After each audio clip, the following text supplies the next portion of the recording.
Mr. Ito, is something like Creative Commons versus copyright, or is something more complex than that?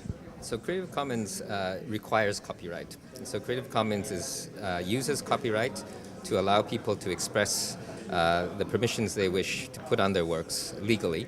And so Creative Commons wouldn't exist without copyright. It's kind of like a user interface for copyright. It allows you to use copyright in the way that you want to use, and Creative Commons allows you to share legally. So it all works within copyright and is very friendly with copyright. Why should institutions endorse Creative Commons?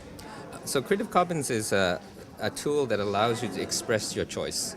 And many institutions have very complex choices they want. Universities want to share their work for a certain kind of use. Photographers want to share their works for a certain kind of use. And Creative Commons will lower the transaction cost. It will save money, allow people to partner in ways they couldn't do before.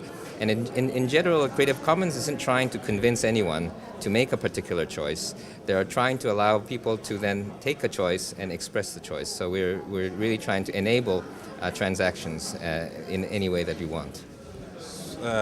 For the companies, where's the money in all this? So if you think about internet, it's the best example. So internet was a system of interoperability that allowed people to connect computers without having a software engineer and a software package each time. Creative Commons is a layer of interoperability at the legal layer. So the internet created an explosion of innovation. It created Yahoo and Google and Amazon and all these, and billions of dollars.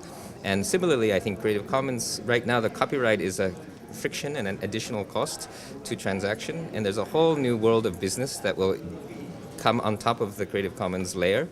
But in retrospect, I don't think anyone predicted eBay or Google or Amazon. And just the same way, I think it's hard to predict who's going to make all the money, but it's going to be many billions of dollars of innovation that will explode.